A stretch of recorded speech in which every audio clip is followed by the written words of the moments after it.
Veja no ICL Notícias, segunda edição.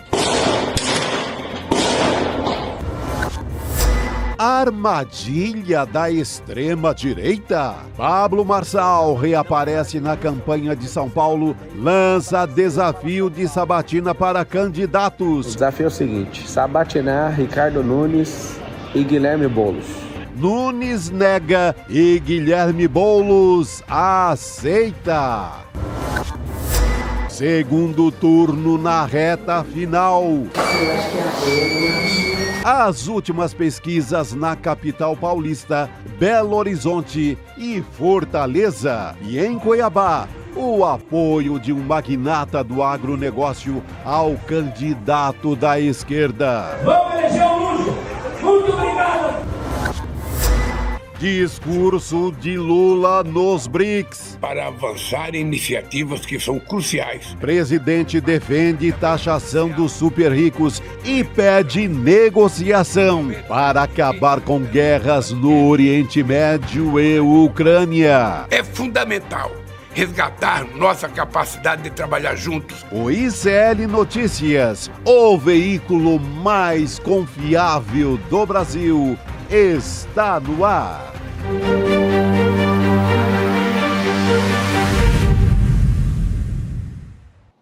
Olá, boa noite, seja muito bem-vindo, seja muito bem-vindo. ICL Notícias, segunda edição no ar. Estamos ao vivo nos canais do Instituto Conhecimento Liberta, Eduardo Moreira no YouTube, também na Pop TV no Rio Grande do Sul. Chegamos ao meio da semana, na semana de segundo turno, para algumas capitais brasileiras que a gente está muito de olho aqui. Muito boa noite, Chico Sá, Rodrigo Viana, meus parceiros de bancada. Reta final emocionante, hein? Emocionante, Chico. Já solta spoiler aí. Olha, tem jogo em São Paulo, hein? Tem jogo. Para quem estava meio desanimado, eu só digo o seguinte: tem jogo em São Paulo. Tem jogo em São Paulo, tem jogo em Fortaleza. É verdade. Lá. Tem jogo em Cuiabá, Natal, né? Belo Horizonte Belo também, Horizonte. hein? Belo Horizonte também. Disputa Pode estar com vantagem em cima de um candidato bolsonarista, que é o Bruno Engler, candidato de Bolsonaro. Em São Paulo, 9 pontos de distância entre Boulos e Ricardo Nunes. Nós vamos falar disso daqui a pouco. A pesquisa Quest, que saiu hoje, ela está sendo feita 2 dias depois da anterior, né? Na segunda-feira saiu uma pesquisa Quest, a diferença estava em 12 pontos. Hoje, uma pesquisa com 9 pontos. Então, estreitou a margem, né? Ainda é uma margem razoavelmente confortável para o Ricardo Nunes, mas ele está com medo da abstenção, Gabi. Então, eram 12 pontos, era 45-33 e caiu para 9 pontos, 44-35 a diferença na pesquisa Quest. Daqui a pouco a gente traz esses números com os gráficos, com tudo para o pessoal entender, mas por isso que o Chico disse que tem jogo aqui para a gente acompanhar. Aliás, onde tem jogo é no Rio de Janeiro, uma pancadaria horrível, né? Meu Deus do céu, que torcida do Penharol. Não sei se a nossa equipe tem já as imagens, mas torcida do Penharol em confronto com a polícia na praia, né? Em breve. Tomei uma bronca. Em breve. Eu também falei fora de hora, que eu me lembrei do jogo, não estava combinado aqui colocar as imagens. Gente, a gente que errou, tá? Deixa claro aqui. Daqui a pouco a gente traz aqui as imagens também, mas já dá para adiantar que realmente muita gente falando a respeito disso, né, Rodrigo? Sobre esse jogo e sobre, na verdade, sobre o jogo não, né? Sobre a pancadaria. A pancadaria no Rio de Janeiro. É isso. A gente vai trazer a partir de agora outros assuntos relacionados às eleições e também à extrema-direita e como estão as pesquisas, né? Tudo isso a gente vai trazer ao longo do programa, Rodrigo. Mas a gente já pode começar a adiantar nossos assuntos aqui sobre certas pessoas que estão querendo negociar cargos, não é isso? Estão querendo sentar na cadeira antes da hora, né? A gente conhece essa história, Gabi, os mais antigos lembram. Tem gente que já até sentou na cadeira, né?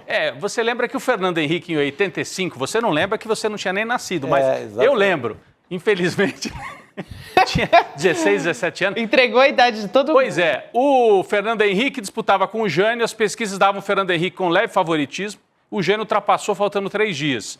O Fernando Henrique tirou uma foto na cadeira de prefeito. Caiu na ponto do fotógrafo ali. O fotógrafo malandro. Senador, senta ali, vamos tirar uma foto. Ele tirou. Aí o Fernando Henrique tirou a foto na cadeira de prefeito. O Jânio ganha a eleição. O Jânio toma posse, a primeira coisa que ele faz é desinfetar a cadeira. Pega um inseticida e vai lá e Fala, esta cadeira foi ocupada por nádegas indevidas, disse o Jânio Quadros, que era uma figura, né? Era uma figura, ali já em final de carreira. Mas o Ricardo Nunes, não ele propriamente, mas a equipe dele está querendo sentar na cadeira, que já é dele, né? Antes da hora, antes das urnas falarem. Ele é favorito? É. Como a gente disse, a distância encurtou, mas a turma do PL, especialmente do Bolsonaro, já está com toda a sede para ocupar cargos, porque o PL não participa dessa gestão de maneira formal, né? O Ricardo Nunes herdou esta prefeitura do PSDB, então ainda tem um resto de um arranjo que vinha de antes e que o bolsonarismo não tinha um pedaço tão importante da prefeitura. Se o Ricardo Nunes ganhar agora, ele traz o PL bolsonarista com ele. Então já tem manchete. O portal Metrópolis trouxe uma manchete mostrando que o PL já negocia cargos dentro de um segundo mandato do Ricardo Nunes. Está aqui, olha, aliados de Nunes já negociam os cargos antes até do segundo turno. O PL, o partido do Bolsonaro, gente, está de olho na Secretaria de Educação, porque tem mais orçamento, nomeia muita gente, né? Tem as diretorias de ensino espalhadas pela cidade, orçamento grande, muita compra-se muito, né? Muito material, né? Compra de merenda e tal. Então o PL quer a educação por causa disso e também porque é um lugar para fazer a guerra ideológica, dizer, não pode ensinar determinados assuntos, trazer essa guerra ideológica da extrema-direita para dentro da Prefeitura de São Paulo, que tem um secretário de Educação nessa gestão do Nunes, que vem do PSDB. É aquela turma mais moderada. Sim. O PSDB teve bons secretários de Educação aqui na capital. Eu conheci um deles, inclusive, gente séria, gente que é da área. Agora, o PL está de olho nisso. Principal secretaria que eles querem, Educação. Já imaginaram? E já estão negociando. Estão negociando também as administrações regionais, Secretaria das Administrações Regionais, né? Mas olha aqui, o PL é o partido do vice, do coronel Melo Araújo e do ex-presidente Bolsonaro, pleiteia ficar com a secretaria que emprega mais funcionários públicos, a Educação. Além de uma projeção de orçamento de 22 bilhões para o ano que vem. Isso deve ser maior do que a maioria dos municípios brasileiros, né? Do que a metade dos municípios brasileiros. Eu acho que sim. Então é muita grana. É muito dinheiro, é poder, né? Dos quais 688 milhões são para investimentos. E a pasta também é sensível do ponto de vista ideológico, sendo alvo de disputas entre esquerda e direita por causa da tal da guerra cultural, né? O bolsonarismo, a extrema-direita, ataca em 3 frentes. Na comunicação, eles são fortes. Nas igrejas, a gente vai ver daqui a pouco a imagem do Bolsonaro e do Nunes se ajoelhando num culto aqui em São Paulo. E onde que eles perdem? Nas escolas. Esse tripé da disputa ideológica, a gente pode dizer que nas sociedades desde o século XX, é nesse tripé que se faz a disputa, a guerra cultural e ideológica. O Gramsci já falava disso, né? Então escola, igreja, né? E comunicação, jornal, no passado jornal, hoje em dia internet. Onde o bolsonarismo tem dificuldade? Na escola. Então, para eles é fundamental dominar uma Secretaria de Educação numa cidade como São Paulo. Vão ter muita dificuldade, porque o professorado é combativo, o professorado não vai aceitar essa invasão, se é que eles vão ganhar, mas estão com boa chance de faturar. Bom, vamos fazer uma projeção aqui. Vamos dizer que eles estejam sentando na cadeira e que ganhem mesmo a eleição, que não vai ser um episódio como o do Jânio Quadros e do Fernando Henrique, né? O que seria o significado de uma vitória do Ricardo Nunes politicamente, pensando em São Paulo e pensando no Brasil? Primeiro, centrão forte, né? Centrão forte, mais do que extrema-direita, é centrão forte, ganhando a principal capital brasileira, com maior orçamento. Ele é do MDB, ele é ligado ao Temer, então é um arranjo em que a extrema-direita sai ali daquela dependência completa de personagens como o Bolsonaro e outros e vai para o jogo mais institucional, né? Eu acho que a simbologia de uma possível vitória do Ricardo Nunes seria por aí. Segundo ponto, vitória e fortalecimento do Tarcísio, que já estava forte. Tarcísio de Freitas já estava forte junto às elites brasileiras. A gente recebeu até outro dia aqui transcrição de um papo de banqueiro, com análise interna, um banco importantíssimo de investimentos aí. E ele dizia justamente isso, né? Chico, Gabi devem ter lido também, a gente recebeu aqui, dizendo o Tarcísio é o nome, nós queremos o Tarcísio, os banqueiros. Então ele já estava forte junto à elite, porque ele privatizou a Sabesp, porque ele tem esse jeito de fazer barulho bolsonarista, mas também entregar ou tentar entregar o que os donos do capital querem, porque o Bolsonaro faz barulho e não entregou nada, né? O Guedes foi um terror, não fez o serviço que o pessoal da Faria Lima queria. O Tarcísio já tinha essa força junto à elite. Agora ele consolida a força junto à classe política, porque se portou de maneira leal na campanha com o Ricardo Nunes. No momento que o Ricardo Nunes mais precisou, em vez dele se esconder, que nem o Bolsonaro, o Tarcísio se manteve firme ali do lado do Nunes. Então ele colhe, se houver essa vitória, ele colhe fortalecimento político, né? Bom, a direita do capital, a direita, eu não estou falando da direita bolsonarista, dessa da rede social, estou falando da direita que manda mesmo, os donos do capital, né? Começa a fazer um giro e começa a perceber que talvez não precise mais de personagens como Bolsonaro e os agitadores de extrema-direita das redes sociais. Por que eu estou falando isso? O esquema implantado lá no golpe contra a Dilma pelo Eduardo Cunha, em parceria com o Temer, Cunha e Temer no primeiro momento, implantam orçamento secreto, emendas impositivas, vão arrancando o poder do executivo e trazendo para o legislativo. Fortalecem com isso o Centrão. Começou com esse aqui, o que deu o golpe na Dilma. Depois do Cunha, avança para o Arthur Lira, que aprofunda e consolida esse esquema. Então, Cunha, Temer, Arthur Lira, está aqui na tela, Bolsonaro. O que esse esquema permitiu? Que se consolidasse uma direita das emendas, uma direita forte nos territórios, forte nos municípios. E isso ficou muito evidente agora nessa eleição municipal. Então, o pessoal do capital apostou no Bolsonaro porque precisou. Porque, assim, Chico, tinham perdido 4 eleições e mesmo com o impeachment da Dilma, talvez perdessem a quinta. E se não prendessem o Lula, perdessem a quinta.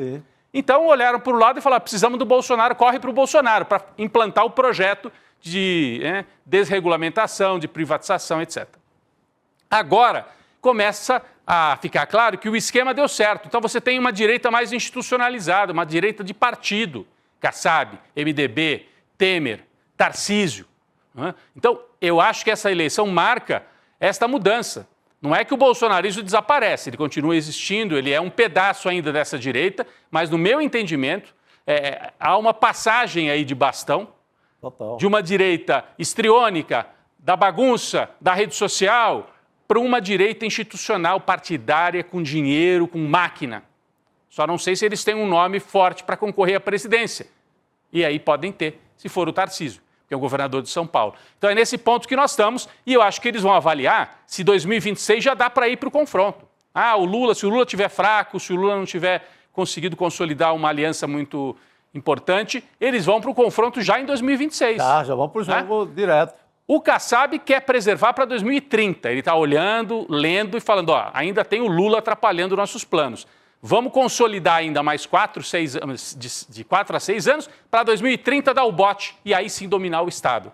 Eu acho que o projeto do Kassab é esse. Mas, dependendo do que acontecer, eles adiantam para 2026 com o Tarcísio. É isso que a gente observa nesta eleição municipal. Se o Ricardo Nunes ganhar em São Paulo, lá em Belém do Pará, o candidato do MDB também deve ganhar, em Porto Alegre, candidato do MDB. Então é o Centrão no segundo turno também super fortalecido. Não é o bolsonarismo, nem o lulismo, nem a esquerda que vai sair forte. É cada vez mais esse centro, essa direita mais institucionalizada. E do lado de cá, do lado do setor democrático, o que a gente pode observar?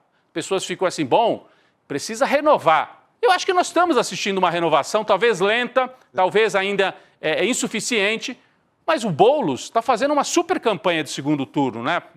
Se consolidando como uma liderança, não, Chico? Olha, a campanha do Boulos na reta final, muito afinada, atendendo a todo aquele nosso clamor de que a esquerda precisa ir na base, a esquerda precisa chamar o debate. O Boulos tem feito debates diários na rua. Na rua mesmo. Na rua, está topando o debate e pergunta em São Paulo de qualquer um. Sabe? Então, de certas pessoas que a gente já vai falar daqui a pouco. Inclusive do próprio Pablo Marçal, se chamar para a sabatina, tem que ir. Tem que ir e responder, seja o Sem Teto, seja Pablo Marçal. Ele saiu, ele está em estado de debate permanente. Exato. Estado de debate permanente na reta final. cada dia numa zona da cidade. A campanha dele, na reta final, é exemplar. É tudo aquilo que a gente passou o ano cobrando e não teve no primeiro turno, talvez até porque o próprio Pablo Marçal sequestrou a tal da economia de atenção inteira para ele, Verdade. não permitiu o embate com o atual prefeito. Não tivemos isso, mas a campanha do Nunes de segundo turno é uma campanha perdendo ou ganhando para ficar como modelo para a esquerda brasileira colocar na rua. A campanha do Boulos, né? Sim. Exatamente. Então você tem renovação pelo Boulos, em São Paulo, é assim, mesmo perdendo, né? Se consolida como uma liderança. A Natália Bonavides em Natal, o João Campos, do PSB, no Recife. Você tem alguns nomes, né? Além de candidatos a vereador. Esse Lúdio Cabral, candidato do PT, médico, moderadíssimo, está em aliança com o agro. Mas, gente, é Cuiabá. Se ele não fizer um aceno para o agro, aí melhor não, aí nem concorre. Aí nem concorre, nem se inscreve no TSE. Então, você tem alguns nomes surgindo aí de renovação. No Rio de Janeiro, a Tainá de Paula, que é uma vereadora, foi novamente super bem votada, era do PT. Fica para um futuro. Niterói, o Rodrigo Neves volta a ser prefeito. Ele é jovem para políticos ainda, 50 e poucos anos, né? Então, tem uma geração aí na esquerda, centro-esquerda, surgindo. Agora, entre o Lula e esta geração, há aí um espaço. O meu medo é justamente 2030. Será que alguém já vai estar amadurecido para ocupar esse espaço que hoje é do Lula? Eu só vejo dois nomes. Um é mais óbvio, que é o Fernando Haddad, ministro da Fazenda, foi prefeito, né? Conhece a máquina pública por dentro, é um homem moderado, tem esse perfil. Agora, o outro é um nome que a gente deu assim como uma carta fora do baralho porque foi para o judiciário, mas eu acho que ele continua no jogo, que é o Flávio Dino. E que está fazendo muita falta nesse momento, e eu acho que ele pode voltar para o jogo, porque no Supremo Tribunal Federal ele continua fazendo política, porque o Supremo é um poder judiciário. O Dino já foi do Legislativo, do Executivo e do Judiciário. E está lá fazendo poder. E se alguém está colocando freio ou tentando no orçamento secreto e nesse poder que se constitui no Brasil, é o Flávio Dino. Só ele. Só ele. Só ele. Olha, ele teve um papel fundamental na campanha, teve um papel fundamental na reação a 8 de janeiro, ao lado do Capelli, que era o braço direito dele, né? Reagiu àquele golpismo e como ministro foi um show, né? Ia para o Congresso e é o único da esquerda que conseguia fazer esse jogo. É porque meme e essa palhaçada da extrema-direita você não consegue rebater com debate tradicional. Você tem que encontrar um outro caminho e o Dino intuitivamente faz isso. Rodrigo, ele conseguiu colocar o governo federal no debate da segurança pública, Sim. Coisa que a esquerda não conseguiu até agora. O Flávio Dino, ele puxa o debate da segurança pública, inclusive com operações importantes da Polícia Federal.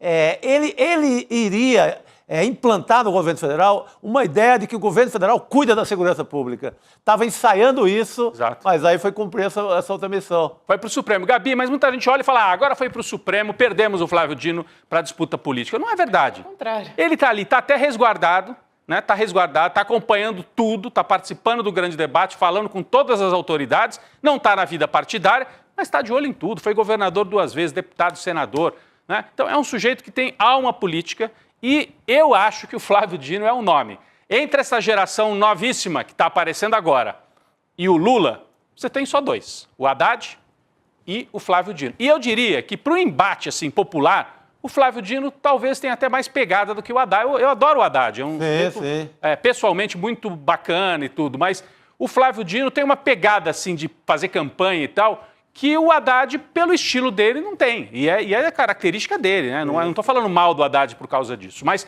o Flávio Dino é um nome para a gente ficar de olho. Talvez não para 2026, né? Porque acabou de entrar no Supremo. Então 2026 é o Lula.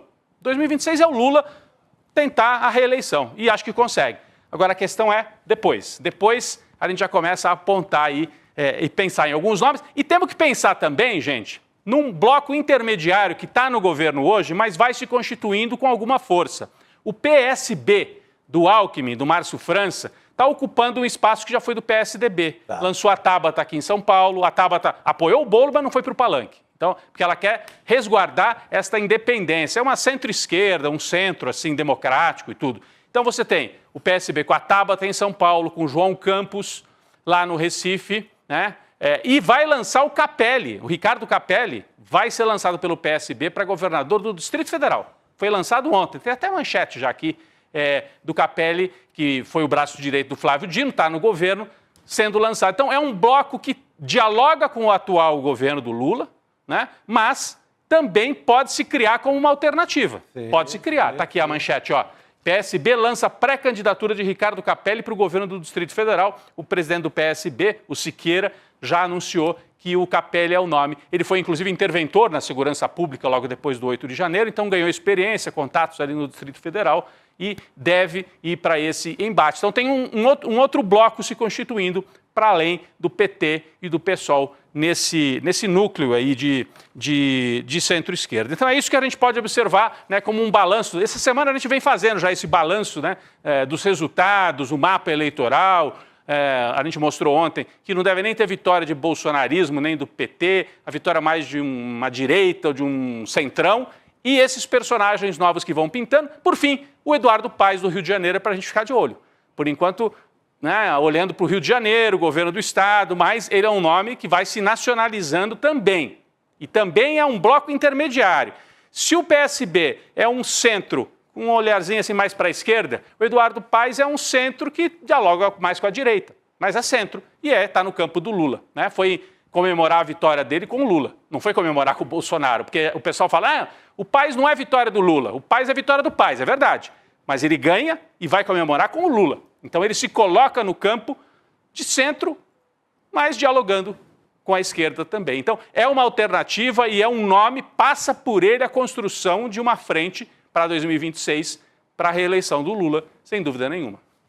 Muito bem, garoto. Rodrigo, mudando um pouquinho a pauta aqui, acho que vale a pena fazer o registro que em São Paulo está chovendo e muita gente está mandando mensagem já dizendo que acabou a luz em alguns lugares, tá? Já pensou se acaba a luz no dia da eleição? Olha, mas acabou a luz ontem também. Também.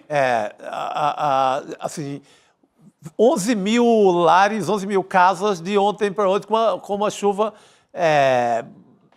assim, não foi uma tempestade.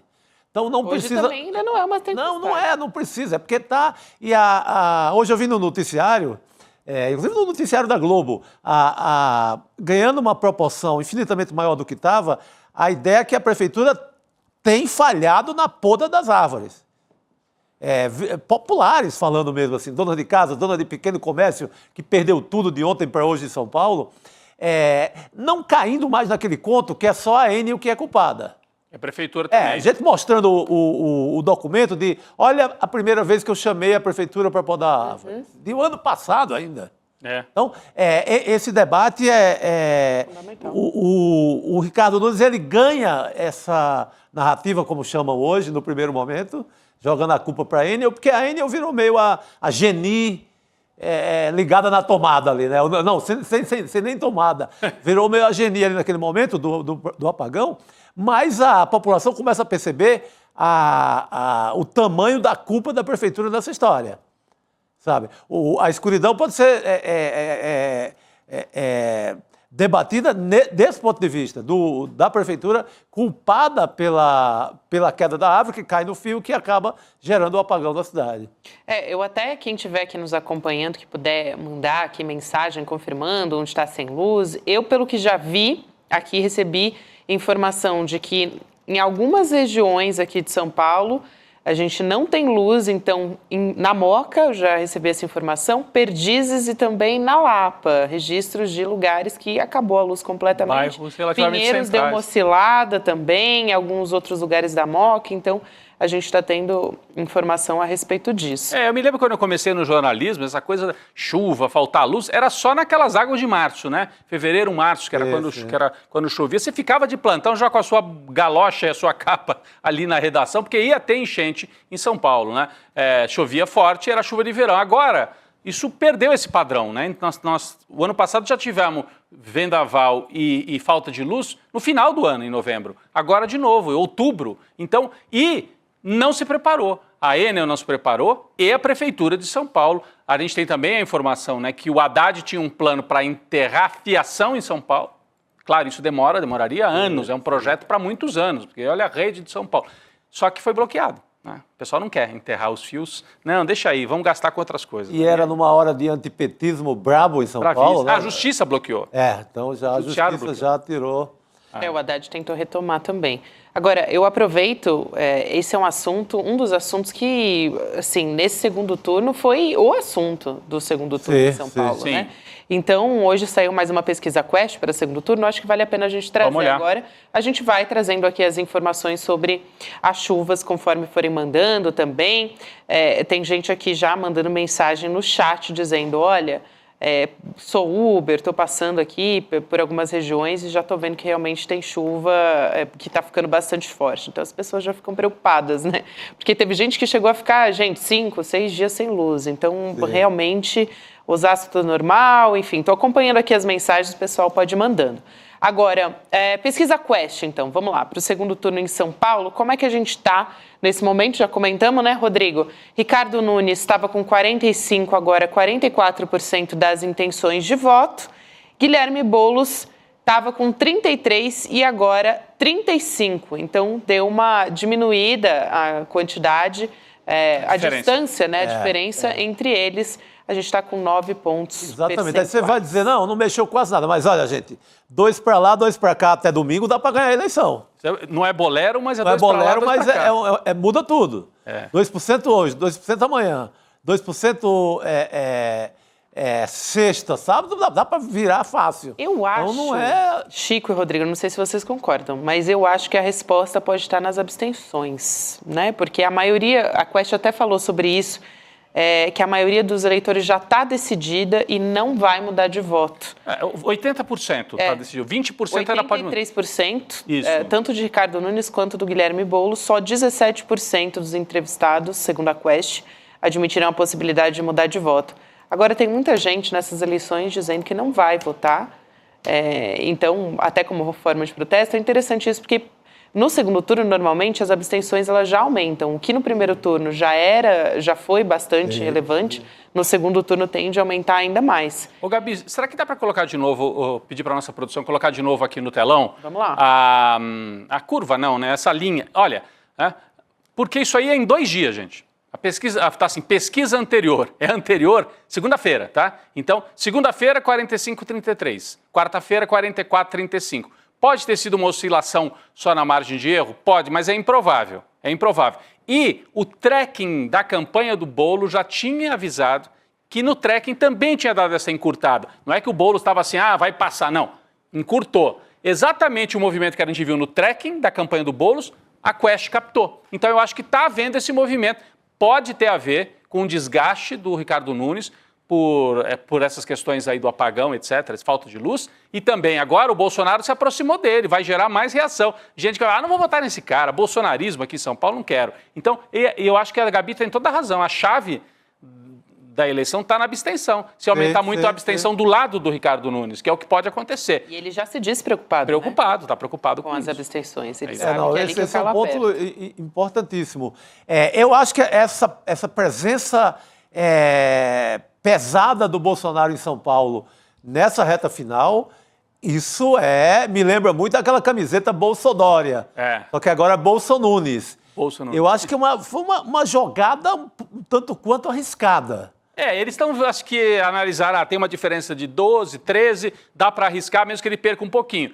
Mas o Nunes deu uma caída já anterior à presença do Bolsonaro. Se isso se mantiver, pode dar uma embolada até o dia da eleição. Eu anotei alguns outros números, só para a gente falar rapidinho, Gabi. Vamos. Entre as mulheres já há um empate. Entre as mulheres já há empate. Se dependesse das mulheres, a eleição estava empatada. Sempre o voto das mulheres tende a ser mais progressista, né, Rodrigo? Já falou muito sobre isso. Se dependesse das mulheres no Brasil inteiro, a extrema-direita não se criava. Não se criava. A solução tá aí, gente. Maluco isso. Mas é verdade. A direitona mesmo, a direita braba, que flerta com ditadura militar, etc., é uma direita dessa testosterona, desses machinhos aí, principalmente mais jovens. Sim. É muito ligada a essa macharada... recalcada, né? Que tá recalcada, irresponsável. Vê em Fortaleza a mesma coisa. É essa macharada que afirma e que garante esse bolsonarista lá no segundo turno. O André Fernandes. E segura ele com a pontuação alta. Se dependesse das mulheres, teríamos um país infinitamente melhor, né? Então, entre as mulheres na Quest, empate, e entre os jovens também. Isso é uma boa notícia. Jovens entre 16 e 34 anos, o bolo já empata com o Ricardo Nunes. Então, para o futuro, para a renovação política, é um bom sinal, Gabi. É ótimo sinal, Rodrigo. Essas eram as informações que você queria trazer, né? Porque eu estou dando uma olhada aqui, enquanto a gente está conversando, a gente puxou o assunto aqui da chuva em São Paulo, a gente já está até ouvindo aqui dos estúdios do ICL da trovões. Da chuva que está acontecendo. Muita gente mandando mensagem, Jair Galvão dizendo inundação no centro de São Paulo. Outras pessoas também falando na região da saúde, em São Paulo tem chuva forte. Interlagos está sem luz desde o começo das chuvas, pelo que eu estou vendo aqui também. Muita gente próximo ao Shopping Interlagos, assim, para dar uma... É lá pertinho da minha casa. Então, na zona sul de São Paulo. Maria José Mendes que mandou essa mensagem. Também em Carapicuíba está falando, né? Vila Prudente sem luz desde o início da chuva também, segundo a Maria que nos acompanha aqui. Então, para quem quiser também, acho que vale a pena a gente dizer, gravar, né? Se tiver alguma situação grave acontecendo, manda para a gente. Chuvas, mandar para a gente. A gente tem um número aqui, tá na nossa tarja, mas para quem está só nos ouvindo nesse momento, o número é 11 949 44 7746. Então, 11 949 44 7746, o nosso WhatsApp aqui do ICL, que a nossa produção já vai pegar. Mandem os vídeos aí para a gente registrar. Isso, quer dizer, é uma prestação de serviço para quem é de São Paulo. E agora, para quem não é de São Paulo e fica assim, vocês estão falando de bairro onde está faltando luz em São Paulo, isso aqui pode ter um impacto na eleição também, viu, gente? Pode ter um impacto na eleição. De mandar a imagem, né, deitada para a gente, que fica melhor aqui na nossa tela. Mas, enfim, quem já tiver feito gravação também, né, muita gente faz stories, pode mandar. Mas, especialmente, muito melhor para a gente se o telefone estiver na horizontal. O Birajara perguntando aqui, tem gerador aí com vocês na sede do ICL? Tem. O Birajara, que é um participante aqui, vem sempre com boas ideias aqui no nosso chat. Estamos ao vivo. Tem sim, viu? Seguiremos no ar. Seguiremos. A Zona Leste que tá... Eu tenho recebido muitas mensagens aqui, viu, Chico e Rodrigo, das regiões da Zona Leste sem luz. Eu falei da Vila Prudente, da Moca, Belenzinho também. As pessoas estão mandando mensagem, muita gente da Zona Leste. Também Sapopemba, Vila Industrial, chuva forte, enfim. O pessoal da Zona Leste está, assim, passando por mais um aperto, porque já ficou sem luz já por algum tempo. Esse assunto, ganhe quem ganhar, ele é fundamental na vida de São Paulo a partir... já era para ter sido resolvido há tempo, né? Porque fica nessa novela. É culpa da prefeitura, é culpa da Enel. As duas têm culpa, isso é real, porque quando você... ver uma comerciante da periferia de São Paulo, ali com o seu documento na mão, mostrando que chamou a prefeitura para podar a árvore há séculos e ela não chegou, é culpa da prefeitura, é culpa do prefeito, sim. E óbvio da Enel, que ninguém nem se fala. A Enel bote culpa nisso. É isso. A gente estava falando aqui sobre os dados sobre campanha também, eleitores decididos, né, Chico e Rodrigo. Informação também que a gente traz sobre... Eles estão tentando agora abocanhar, vamos dizer, diversos tipos de eleitorado, né? Ontem o Ricardo Nunes, que é o prefeito, estava num culto evangélico no bairro da Saúde. Sabe com quem? Com o Bolsonaro, que agora entrou de vez na campanha. Ele é o mais novo paulistano, assim, todo dia aqui. E Tarcísio também estava com ele, mas o Tarcísio, né, já estava desde o primeiro turno. Daqui a pouco a gente vai falar mais sobre Bolsonaro na campanha do Nunes. Ontem falamos também. Vou chamar essas imagens do Ricardo Nunes no culto e, na sequência, já vou chamar a Heloísa Vilela. Olha só como eu vou dar boas-vindas para a Elô nessa noite de quarta-feira. Vamos assistir as imagens. Pai, nós te agradecemos pela vida do nosso prefeito Ricardo Nunes, por essa entrega, por essa disposição de guerrear estas batalhas difíceis, duras. Fortalece seu servo, fortalece a sua mente, dê descanso à mente, descansa, confia. Os anjos de Deus guerreiam a nossa guerra, a nossa batalha. Elô, boa noite. Olha a cara da Heloísa. Elô, você tá no ar agora. Boa noite pra quê? Boa noite, não. Você merecia uma recepção melhor, viu, Elô? Garanto. pouquinho melhor. Eu né? mereci uma campanha de rua animada, com debate, seria mais interessante. Agora, você sabe o que eu fico olhando essas imagens, o que me chama atenção? Eu não consigo acreditar por um minuto que aquele senhor que estava ajoelhado, que está disputando a Prefeitura de São Paulo, acredite, tenha a fé que ele está tentando fazer de conta que tem ali. Não consigo acreditar. Pode ser que seja uma pessoa ruim. Não, mas o que eu vi na pesquisa da Quest é que esse é o eleitorado. As duas únicas faixas da pesquisa que mostram a grande vantagem deles são o eleitorado masculino e o eleitorado evangélico. Esses são os dois cortes onde ele se destaca, né? E está fazendo de tudo para aumentar ainda mais a diferença entre os evangélicos, que é para tentar garantir essa vitória, né? Como dizia, né, o Nelson Rodrigues, esse aí não olha só olha para o céu para ver se vai chover. Mas acho que nem isso, né? Só olha para o céu para ver se vai chover, porque ele não olha para o céu para ver se vai chover, não cuidou das enchentes e nada em São Paulo. Né? Eu estava ouvindo até uma cientista política americana, que tem muito paralelo Estados Unidos e Brasil, né? E essa coisa da divisão tão ao meio nos Estados Unidos dos votos, essa coisa do pertencimento, que as pessoas hoje em dia querem pertencer a um partido político quase como da mesma maneira que pertencem a uma igreja. Então, aqui no Brasil, ainda por cima, juntou tudo, né? Então, o cara vai lá, faz de conta que pertence àquela igreja ali para atrair os votos daquele eleitorado religioso. É uma loucura completa, né?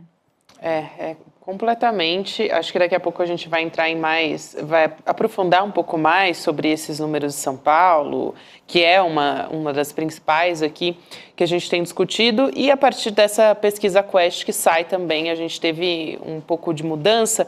Não foi só em São Paulo, né, Rodrigo? A gente teve também em Belo Horizonte um cenário de empate técnico entre o Fuad Noman do PSD e o Bruno Engler do PL, que é o candidato bolsonarista. Justamente a gente falava desde o primeiro turno aqui sobre como o Fuad Noman estava todo mundo concentrando as forças nele como candidato possível para combater a extrema-direita, né? Democrático. Para barrar não o nem bolsonarismo. um candidato, né, que dá para dizer esquerda, não, enfim, é democrático mesmo. E o bolsonarista, o Bruno Engler, ele cresceu 3 pontos em relação à pesquisa anterior. O Fuad Noman tinha 46, agora com 44. Para quem está nos acompanhando, agora pode também dar uma olhada na tela, nas imagens, mostrando um pouco do filme, não só a fotografia dessa pesquisa atual. Então, em relação à pesquisa anterior, 37% tinha o Bruno Engler e agora está com 40%. Mas ainda tem muito jogo lá em Belo Horizonte também, né, Rodrigo? Está uma disputa acirradíssima e seria importantíssimo barrar o bolsonarismo em BH, né? Impedir, porque esse é outro bolsonarista, Elô, daqueles ideológicos. A gente estava falando aqui em São Paulo, o PL do Bolsonaro está querendo ficar com a Secretaria de Educação, porque eles querem ir para cima desses temas, né? Mexer com a escola, que não conseguiram. No governo Bolsonaro federal, eles não conseguiram mexer profundamente com isso. Então, vão tentar nos municípios, em grandes capitais. Imagine um Engler da vida ganhando em BH, né? Ou o PL tomando conta da Secretaria de Educação aqui na capital paulista. Então, é importantíssimo que o Fuad Noman, que é um homem de centro-direita, talvez, impeça a vitória desse radical extremista que é o Bruno Engler, né, Chico? Uma eleição importantíssima, uma eleição muito importante, até porque a esquerda fracassou pesadamente em BH. Sim. Não conseguiu um consenso para sair PDT e PT juntos, que poderia ter ensaiado uma candidatura melhor. Então, que vença o candidato da Frente Ampla Democrática, né? Para evitar esse bolsonarismo, porque o perigo está aí. Tem o Engler e Fortaleza, são os dois casos mais extremados. E Cuiabá, né? O Abílio Brunini em Cuiabá. Bom, esse trio bom, bem lembrado, Rodrigo e Elô. Esse trio é o trio, assim, bolsonarista, chama raiz, sei lá, que diabo é isso? É isso. Fala, Elô. Esse bolsonarismo que o Rodrigo estava chamando agora há pouco de histriônico, escandaloso, mais barulhento, né? O Brunini é um exemplo típico desse bolsonarismo. E eu estava me lembrando agora de uma conversa que eu tive no Palácio do Planalto há coisa de um mês, onde eu já ouvi exatamente isso que a gente está falando agora, que o governo do presidente Lula esperava ser competitivo e possivelmente derrotar justamente esses candidatos. Número 1, o candidato de Fortaleza, o André Fernandes. Número 2, começava a aventar a possibilidade de derrotar o Bruninho em Cuiabá. E depois, número 3, achava super importante a vitória do Fuad em Belo Horizonte, que também vai caminhando. E aí surgiram com mais força nos últimos 20 dias a candidatura do Leitão e da Natália. Então, assim, esse número que o Planalto apresentava vai se confirmando.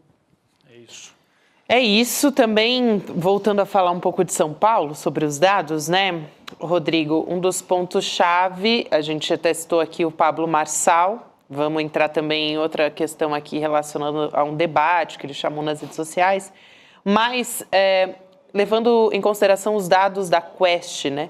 Essa maioria de 79%, segundo a pesquisa Quest, de quem votou em Pablo Marçal, que ficou em terceiro lugar, não foi para o segundo turno por muito pouco, ali no primeiro turno ele ficou empatado tecnicamente com o Boulos e com o Nunes.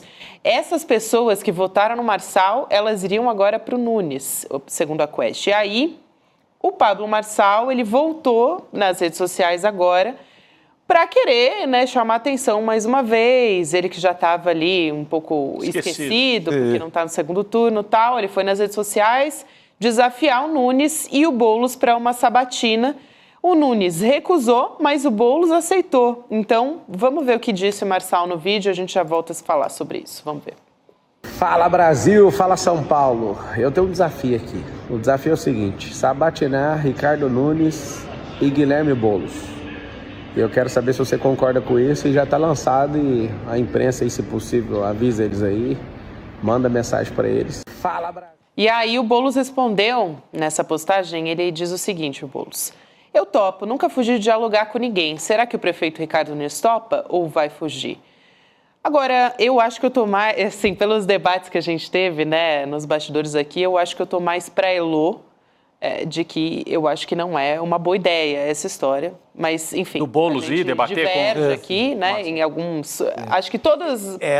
Eu sou a favor do Boulos ir, porque seria uma continuação desse espírito que ele levou para a rua. Está no debate permanente, que aparecer pela frente debate.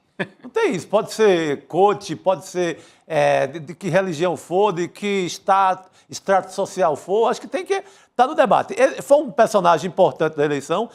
Tem toda uma característica de antidemocrático. Quem deveria ter cuidado do destino dele seria a Justiça Eleitoral. Deixou passar. Quem cuida de candidato antidemocrático, golpista, é a Justiça Eleitoral. Deixou folgar. O que é que fez com aquela falsificação do laudo contra o Boulos? Nada. Ainda está correndo. O que é que qualquer instituição no Brasil fez com o Pablo Marçal? Nada. O Bolsonaro está demorando 10 anos? Então, o cara está aí, chama para o debate. Foi candidato, foi um candidato importante que sequestrou o debate do primeiro turno. Chamou para debate com ele, depois debate na Praça da Sé, como já debateu. Debateu na Zona Norte ontem. O Boulos. Um debate permanente. Eu acho que imprime um carimbo de fujão no Nunes, mais um na história, e de um candidato destemido, democraticamente destemido, que está para debater com qualquer um. Agora, Elô, falando em debate, o que você acha disso? Então, minha primeira reação hoje, aliás, mais do que a primeira hora que eu passei pensando nisso, eu fiquei refletindo a respeito da ética disso tudo. O que a gente cria para frente quando a gente dá espaço político para uma pessoa que nem o Marçal, que já chegou arrombando a porta da festa, né? E que deveria ter sido barrado, como o Chico falou muito bem, pela Justiça Eleitoral, mas não foi e carregou um número grande de votos. Ele vai falar ali em nome de quê? Em nome dos eleitores que votaram nele, em nome do futuro político dele. Então, eu fiquei pensando muito nisso. E eu acho que ele não tem que ter espaço no processo político, porque ele não tem assim o comportamento democrático, ético, né, moral que deveria ter mínimo. Agora, se a gente pensar, pelo lado, meramente pragmático, né, o que o Boulos tem a perder? Acho que nada, porque ele está num momento decisivo, que ele precisa de mais alguns poucos votos, ele não precisa de muito voto para virar, Mas nesse momento, qualquer voto que ele ganhar virá provavelmente dos votos do Nunes, não virá dos indecisos ou de quem não quer votar. Então, assim, eu fiquei tentando imaginar o que ele vai ganhar nesse debate. Ele pode ser simplesmente atacado de maneira vil pelo Pablo Marçal, mas o Boulos é um cara que sabe discutir com qualquer pessoa. Ele vai para a rua, ele discute com qualquer um. Então, quem sabe ele consegue fazer o Marçal se desculpar publicamente pelo absurdo daquele laudo falso. Dizer, olha, não fui eu. Porque o que o Marçal quer com esse debate? Talvez ele queira isso. Dizer, olha, não fui eu que fiz isso, não. Foi lá uma outra pessoa. Ele quer tráfego, né? Ele quer grana. Ele quer grana. Ele quer clique, Lô, eu acho. O Marçal quer clique, quer se manter na crista da onda. Evidência, ser o dono da eleição, né? E trazer de volta tráfego para as redes dele, para ele ganhar dinheiro como Mas, assim, a minha posição é extremamente pragmática. Sim. Eu acho que o Boulos não perde sequer um voto. Quem está firme para votar com ele não vai perder nenhum voto. E ele tem uma chance de ouro para falar com o eleitor do Pablo Marçal. Esquece o Pablo Marçal, fala com o eleitor dele. Eu concordo com o Chico. Eu acho que é uma chance. Ele não tem nada a perder, porque o ataque que ele tinha para sofrer já sofreu, aqueles ataques horrorosos que o Pablo Marçal fez. A essa altura, ele tem uma chance de dialogar com quem ele não está falando, né? Não está conseguindo chegar. Tem gente que é uma boa posição. Eu só acho o medo que a gente de pegadinha, não sabe. Né? Fala, Elô. Eu só acho que... Eu não acho nem que pegadinha para o Boulos, porque eu acho que o Boulos não é trouxa. O Boulos sabe discutir mesmo com qualquer pessoa. A minha única dúvida é assim, qual é a real intenção do Pablo Marçal? Será que é só clique? Exatamente. Será que é só dinheiro? Você acha, Gabi? Será que ele está se cacifando para mais espaço político? E aí eu acho que ele não pode dar. Mas então essa é a minha única questão. Eu acho onde que é onde uma ponderação eu balanço. importante, e acho que o Chico até já falou sobre o Tribunal Superior Eleitoral não ter cumprido o papel dele, mas aí quando você nem polícia, nem ninguém. Quando você concorda em esse debate, qual é o recado que você está dando também, né? Que tudo bem, um candidato que fez tudo o que fez, que não jogou conforme as regras do jogo, está tudo bem, ele não está respondendo na justiça por isso, ou ele não ter sido preso, enfim, muitas questões aqui a serem colocadas, mas acho que eu acho que é uma consideração com o eleitor do Marçal. O eleitor dele é quase um terço do eleitor de São Paulo. O eleitor que disse não à prefeitura do Ricardo Nunes. Um eleitor que protestou contra o voto no Nunes. É um eleitor que está aí para ser conversado. Se o canal do Marçal e não foi o Boulos que pediu a bola, eu quero conversar com você. Foi o cara que chamou. E se o canal dele é uma forma de conversar com esse eleitorado de São Paulo, eleitorado que votou nele, ele pode ser antidemocrático, mas o voto nele não é antidemocrático. É um voto dentro da mais alta democracia. O eleitor dele é democrático. Ele é que não é. Estou aqui olhando... Eu ia pedir para o nosso público, Elô, eu ia só pedir para o nosso público, para quem nos acompanha, opinar aqui. Era isso que eu ia dizer agora. Termômetro aqui do nosso chat. Eu estou lendo aqui o que as pessoas estão dizendo, separei alguns comentários, por isso que eu estou aqui com o olhar abaixado, porque eu estou de olho em tudo que as pessoas estão dizendo. E acho que, assim, tem várias divergências interessantes, assim como Chico, Elô, Rodrigo. Muita gente dizendo aqui, a Cleusa, por exemplo, tudo depende do que o Marçal está planejando. Se ele quisesse conduzir de maneira civilizada, acho difícil, viu, Cleusa? Não, isso aí não conto com isso, não. Mas, diz aqui, pode ser bom para o Boulos, para o futuro dele, se ele tiver planos políticos para o futuro. A Dorothy Costa diz, Boulos pode capitalizar com os seguidores do Marçal. É uma ponderação aqui que ela faz. Tem gente que diz, não, Elaine, não sei se o Marçal entende que sabatina também é debate. A gente tem que ver isso, né? Então, a Fabiana Roque também. Marçal reaparecer com a aproximação de Bolsonaro e Nunes é o que mais me preocupa, me incomoda. Então, tem gente aqui se colocando contra, algumas pessoas... Tá bem dividido. Olha aqui, ó. Tem gente dizendo, tem que debater. Como foi também no nosso grupo, né? Uma discussão forte, né? Sim, é difícil. Sim. Uma discussão boa, acho que é uma discussão boa. E eu queria deixar mais uma dúvida para vocês aqui, que é a seguinte...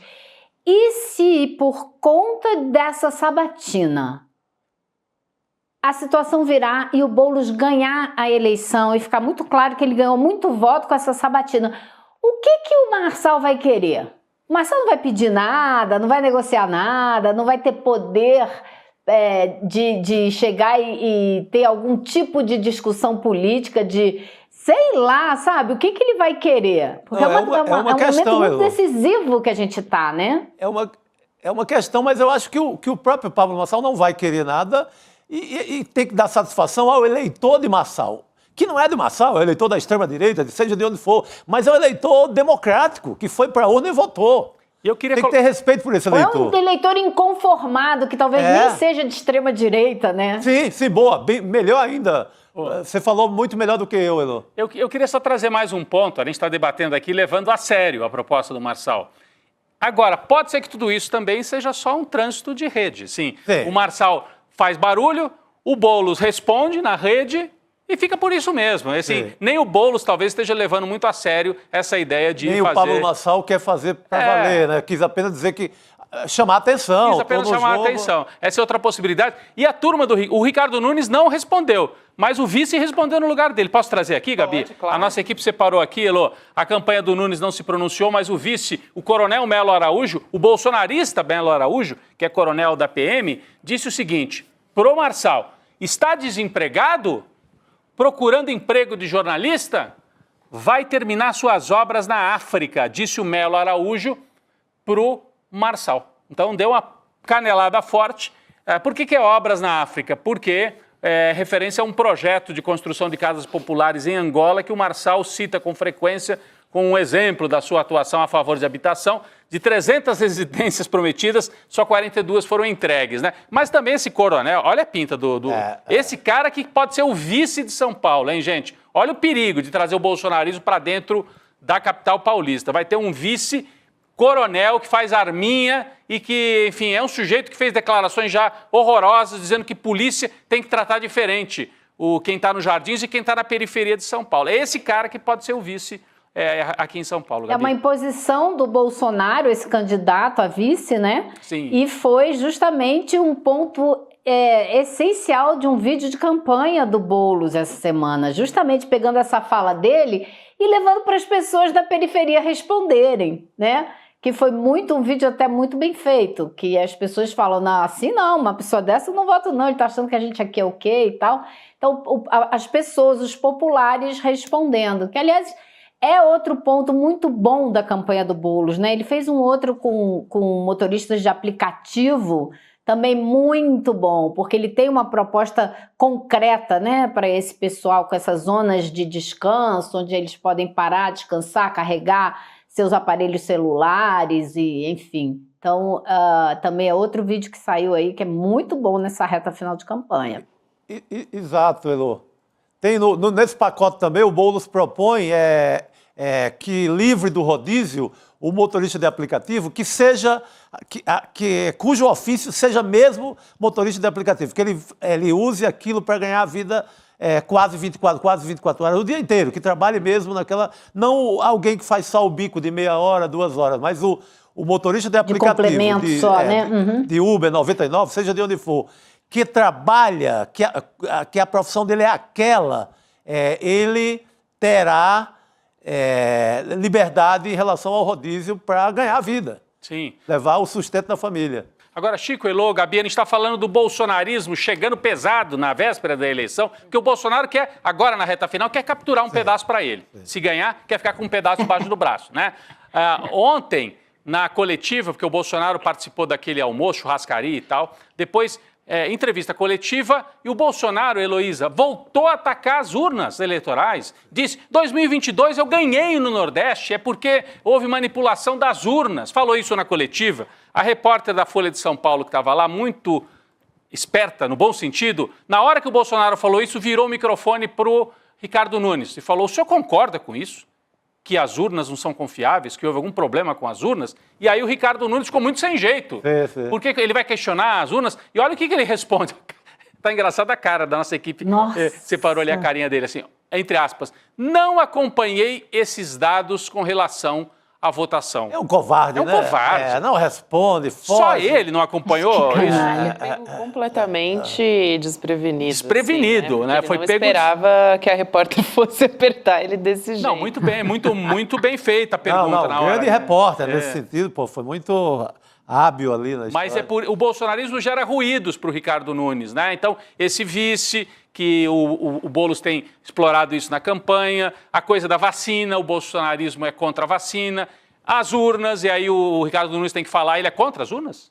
Né? Porque nunca foi. Né? Não conheço, não acompanho. Ele é a única pessoa no Brasil que não acompanhou o ataque do Bolsonaro às urnas. O Bolsonaro fala que na Bahia... Olha o tamanho da mentira do cara, né? Que na Bahia se votou até meia-noite. Bolsonaro. Gente. Ele está ainda nessa. Ele ainda sai tá lá nessa. de Brasília para mentir aqui em São Paulo. Por quê? Aqui atualizando a situação das chuvas em São Paulo, que são de responsabilidade, a gente já falou várias vezes aqui. A prevenção, né, os imóveis, enfim, e a poda das árvores também, que podem cair em cima dos postes, e tem poste estourando também, né, acontece muito durante chuvas, e cair em cima dos fios. A gente já tem mais de 30 mil imóveis sem energia elétrica em São Paulo. A informação agora é de 5h56, então já faz mais ou menos uma hora. E as pessoas foram mandando mensagens aqui. Então, a essa altura já pode ter até mais, mas esse é o boletim oficial divulgado pela própria Enel, tá? Só na capital paulista. 30 mil imóveis sem energia elétrica às 17h56. Às 6 horas da tarde, 30 mil pessoas, 30 mil casas, né? 30 mil pessoas, muito mais do que 30 mil pessoas. Porque em cada imóvel aí exato, a gente tem a média de famílias que moram por imóvel e tudo mais. Então, ainda tem tudo isso. Bom, a gente também tem eleições, a gente está falando de São Paulo, mas tem Fortaleza, já comentamos aqui, onde a esquerda tem uma disputa apertada com a extrema-direita. Saiu uma pesquisa Quest a respeito disso, então vamos dar uma olhada em como está por lá. Evandro Leitão, do PT, com 44%, e o André Fernandes, que é o candidato do PL, o candidato da extrema-direita, com 42%. O que chama atenção também, quando a gente olha para esses dados lá de Fortaleza, é o que está segurando essa votação do Evandro Leitão. Intenção de votos? As mulheres. As mulheres, de novo, Rodrigo. Mulheres. É muito grande a diferença, viu? A gente tem, entre as mulheres, 50% dos votos para o PT, para o candidato do PT, o Evandro Leitão, e 35% para o PL, o André Fernandes. Se só as mulheres votassem, era uma lavada. Se só as mulheres votassem, era uma lavada. Era uma beleza. Eu acho ótimo. Acho que é uma boa ideia, Rodrigo. Eu sou a favor. Vamos mandar os homens pensarem um pouco em casa? Fica em casa pensando. Olha, Lu, eu gosto muito de votar, das coisas que eu mais gosto, mas eu abriria mão se aprovar essa lei. Só mulher vota. Só mulher vota. O homem fica em casa discutindo futebol. A gente já ficou tantos anos sem votar, a gente pode ficar... para pagar esse tempo que as mulheres ficam sem votar. Tenho duas representantes lá em casa, elas vão e votam. Irene e Larissa, ficarei muito feliz e pronto. É isso. Que coisa impressionante, Agora, engraçado, essa eleição de Fortaleza tem um perdedor já, que é o Ciro Gomes, né? Porque Ciro Gomes conseguiu partir o PDT e ele bancou a candidatura do candidato do PDT e ele ficou lá com 8, 9% dos votos, e o Leitão era do PDT, saiu e foi para o PT, e é o candidato do PT que está aí com grandes chances de derrotar o bolsonarismo. Então, é um quadro muito interessante, o quadro de Fortaleza. Ontem a gente mostrou, tinha uma pesquisa anterior da Quest, de 3, 4 dias atrás, estava 43-43, agora 44-42. Pode não querer dizer nada, né? Isso é uma oscilação dali na margem de erro, é empate técnico, mas é um sinal. Empate. Uma tendênciazinha, né? Sim. É porque se você pegar a curva toda... O que a gente pode dizer com certeza... Isso, a gente pode dizer isso, que o André Fernandes vem caindo, né? E o Leitão vem subindo. Agora, vamos ver onde vai dar. Agora, porque o André Fernandes, desculpa só te interromper, ele terminou na frente o primeiro turno. Então, é significativo que o Evandro Leitão agora passe de novo, passe à frente dele, né? De certa maneira, uma virada na eleição nesse segundo turno. Mas você ia falar de Natal, não é isso? Eu ia falar que Natal tem um clima lá de que pode ser que haja uma virada. E hoje, agora, coisa de uma hora, saiu uma liminar da juíza da 10ª Vara do Trabalho, porque houve um pedido do Ministério Público para barrar o movimento que está acontecendo dentro da prefeitura, porque a atual prefeitura apoia o candidato que está disputando com a Natália Bonavides, que é um candidato do União Brasil. Houve denúncia e provas, né, gravação de funcionários, altos cargos da administração municipal coagindo os funcionários da prefeitura da administração pública, terceirizados, de que eles iam ser demitidos, iam ser punidos se não votassem no candidato. Então, é uma denúncia que a campanha vinha fazendo também. O Ministério Público entrou e saiu a liminar hoje. Então, existe um problema, sim, de tentativa de coagir os funcionários municipais. Agora, a campanha está indo super bem. Quem foi lá hoje foi o ministro Padilha. Quem vai amanhã é o João Campos. Vão fazer uma carreata. Não é passeata, eles chamam de... Não é nem carreata, eles têm um nome interessante, como é que é? Pisadeira, Pisadinha? Não, é um nome diferente. Não, é um nome diferente que eles dão, eu anotei aqui, agora esqueci. Piseira. É uma piseiro. É uma festa de campanha ali, que sai um arrastão na rua de vermelho. Um mar vermelho ali. Vamos fazer com o João Campos amanhã por lá. Natal, né? Eles estão animados. O João Campos já passou. Campos é famoso pelo piseiro no TikTok, gente. Ele dança o piseiro. É o piseiro do João Campos. O João Campos passou por Fortaleza e fez sucesso em Fortaleza. O João Campos, que foi reeleito no Recife. Teve papel importante em Fortaleza e agora vai para Natal, é o que a gente estava dizendo. Ele está virando um personagem de toda a política do Nordeste, do lado progressista. Aliás, em Fortaleza ele fez um belo discurso que ele lembrou a origem dele cearense, porque a raiz é do Ceará. A raiz é do Cariri, lá da minha região, né? Então ele lembrou ali para o povo do Ceará que, olha, aqui está um meio pernambucano, um meio cearense. Que ótimo. Tem uma situação também curiosa, Elô, lá em Cuiabá, né? Porque é o seguinte, para a gente lembrar de Cuiabá, o Abílio Brunini está na frente com 52,6%, isso de acordo com a pesquisa Atlas Intel, que é a mais recente que a gente tem, analisando a situação ali de Cuiabá. O Abílio Brunini, vocês sabem, é aquele deputado que fica sempre tumultuando. E que Elô dá o azar de sempre Elô tá lá nas comissões na hora que ele está aprontando. Extrema-direita ali. É aquele bolsonarismo histriônico, escandaloso. Perfeito, e tal, que a gente estava falando hoje mais cedo, né? É exatamente isso, Elô. E aí ele está disputando com um candidato do PT que tem 45,7% dos votos, que é o Lúdio Cabral. Então, essa é a situação que a gente tem lá em Cuiabá. Só que por que é interessante essa história, né? Porque lá é a capital do agronegócio, centro-oeste do Brasil, tradicionalmente vota em Bolsonaro. Só que o candidato do PT, ele tem o apoio de um magnata do agro, né? Então, é um dos homens mais ricos do Brasil, que é o Elusmar Mag Scheffer, sócio do Grupo Bom Futuro e primo também do Blairo Maggi, lembra? O ex-governador. Tem uma fotografia dele na campanha do PT. A gente até olha a fotografia, ele está de bermuda.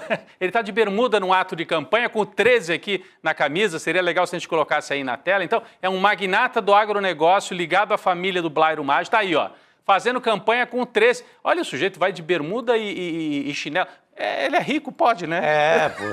Fica ele até é rico, elegante, pode qualquer né? coisa. Mas essa foto aí eu achei interessante, porque essa foto foi feita no sábado, no dia que o vice-presidente Alckmin, também ministro, né, esteve lá fazendo campanha. Então ele foi para o palanque lá junto com o Alckmin, fazer campanha com 13 no peito. E ele sempre diz que o PT é o partido que faz pelo agro, que arruma financiamento a juro baixo, com prazos longos, para construção de estruturas que são necessárias para o agro. E ele repete isso para quem quiser ouvir. Está fazendo campanha firme. Tem até vídeo, para né? o candidato do PT. Tem vídeo, vamos ouvir. Dele. Vamos assistir.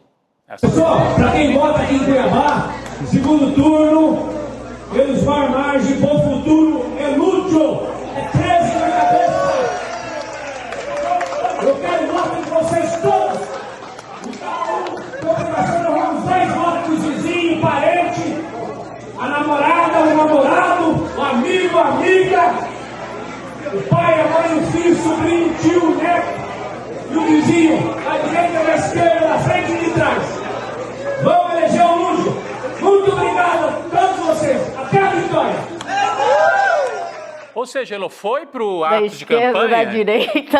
À frente, atrás, não quer saber. Foi para o ato, pegou o microfone, pediu o voto. E olha, além desse homem que é muito rico, que está ali pedindo o voto para o Lúdio Cabral do PT, sabe quem é a vice do Lúdio? É a Rafaela Fávaro. é a vice do Lúcio Cabral, vem a ser filha do ministro da Agricultura, Fávaro. Então, é uma aliança do PT com uma parte, pelo menos, do agro, um pedaço que acha arriscado deixar Cuiabá, uma capital importante, na mão do Abílio Brunini, que a Heloísa conhece bem, infelizmente, né, Elo? Assim, conhece bem dos corredores, mas sabe do caráter, assim, destrutivo que ele pode representar no dia a dia de uma prefeitura, né? Exatamente, é gente com juízo, né? Sabe que pode dar prejuízo mesmo. Isso, então, isso é um sinal muito claro para a gente prestar atenção, que assim, existem agros e agros, né? Existe o agro golpista que financiou caminhão, que financiou trator para ocupar a estrada, que financiou vinda de ônibus para cá para tentar dar um golpe de Estado, e tem o agro que vê muito bem que governo o PT faz que favorece os negócios deles, né? Então esse pessoal tem consciência e sabe que é por aí que eles se dão melhor, né? Porque os governos do PT sempre foram muito bons para quem trabalha com agropecuária nesse país. Não tem como não dizer isso, né? Então existem agros e agros, né? É isso, Elô. Obrigada por hoje. Valeu, querida. A gente se vê em breve. Obrigado, Heloísa. Boa noite, Tomara Elô. que não falte luz demais aí, né? Opa, não, estamos aqui prevenidos. Trovões, todo mundo aqui Vamos pensando, ver será onde que tem o luz? Boulos está hoje, né? Ele deve estar vendo aí o que está acontecendo. É isso. Já tem que carregar amanhã, o celular pessoal. aqui no ICL, entendeu? Deixar tudo preparado, porque nunca Faltar luz sabe, em né, casa, Rodrigo? né? Ainda mais, eu já falei uns bairros aqui, tem uns bairros aqui que o pessoal já ficou preocupado, né, da equipe. Ai, meu Deus, putz, eu moro nesse bairro, né? Será?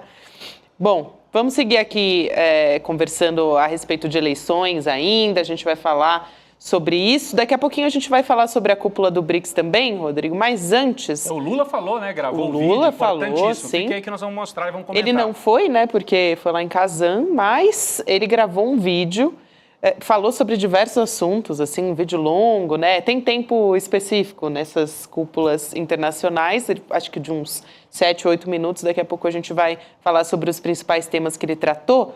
Mas antes eu queria lembrar aqui ao pessoal, já comentei aqui algumas vezes, que a gente está indicado ao Prêmio Reclame Aqui, viu, gente? Na categoria de melhor atendimento.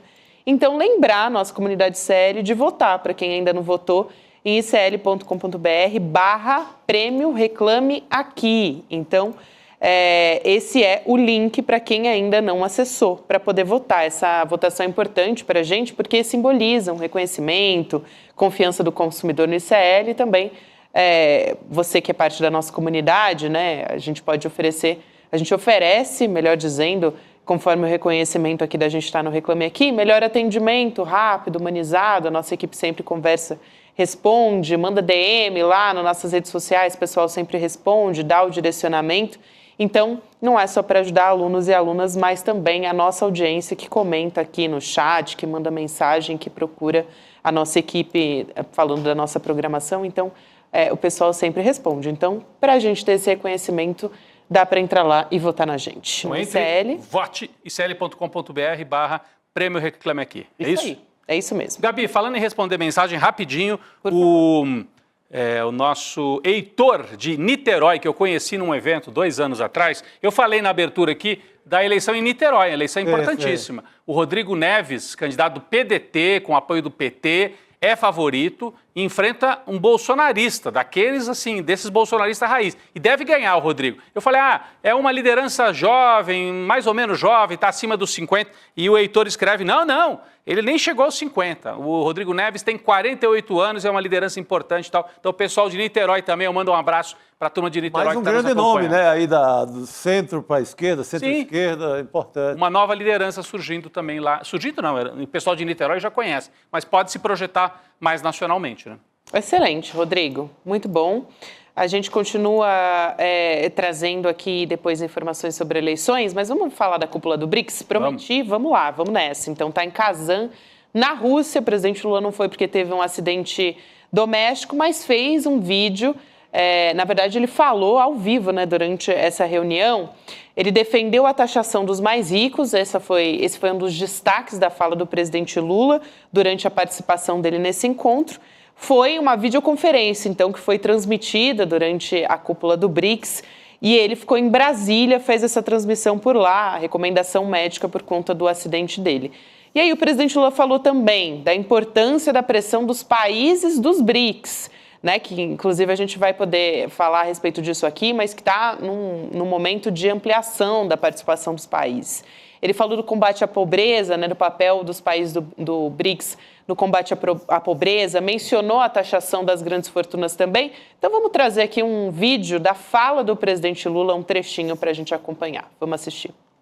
Quero agradecer o apoio que os membros do grupo têm estendido à presidência brasileira do G20. Seu respaldo foi fundamental para avançar em iniciativas que são cruciais para a redução das desigualdades, como a taxação de super-ricos. Nossos países implementaram nas últimas décadas políticas sociais exitosas que podem servir de exemplo para o resto do mundo. A Aliança Global contra a Fome e a Pobreza já está em fase avançada de adesões. Convido todos a se somar à iniciativa que nasceu no G20, mas está aberta a outros participantes. Quero chamar aqui para conversar com a gente o professor de Relações Internacionais da SPM, o Leonardo Trevisan, para falar não só a respeito da fala do presidente Lula, mas também dessas negociações todas do BRICS, quais são os principais destaques. Tem a discussão do dólar não ser a principal moeda dos países dos BRICS, tem vários assuntos que são colocados ali. Criar uma né, outra Rodrigo? forma de troca no comércio que não passe pelo dólar, né? Isso é algo central, né? As pessoas, assim, o brasileiro, a brasileira comum, às vezes não presta atenção. Mas o que isso tem a ver comigo, né? Isso é uma mudança geopolítica fundamental. Porque hoje toda troca comercial, a China faz negócio com o Brasil e tem que passar pelo dólar, né? Os BRICS estão criando uma forma para você não precisar mais usar o dólar. Isso mudaria completamente o cenário econômico, não é isso? Exato. Aí, o professor já está com a gente. Professor Trevisan, boa noite. Bem-vindo ao ICL. Boa noite, Gabriela, boa noite, Rodrigo, boa noite, Chico, boa noite a todos que nos escutam. Boa noite, professor. Professor, a gente vai começar, tem vários assuntos que a gente quer abordar por aqui.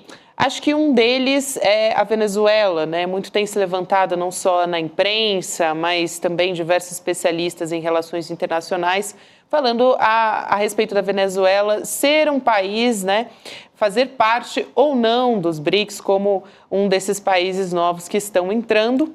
O presidente Lula não falou a respeito disso, né, no discurso dele, na cúpula do BRICS. E isso, de certa forma, pode sinalizar, o Nicolás Maduro foi para Kazan, inclusive não avisou ninguém, né? Chegou lá ontem meio de surpresa, assim e tal. E ele está negociando a entrada da Venezuela no bloco econômico. O que a gente pode esperar? Ela ainda não está nessa lista de países convidados, mas ainda existe essa possibilidade, né? Não está fechada essa lista ainda. O que quer dizer essa lista? Por que seria importante para a Venezuela? Esses países não têm um poder de veto? Enfim, queria que o senhor explicasse um pouco a importância da Venezuela estar entre esses países e se o Brasil interfere ou não, né, nessa chegada da Venezuela.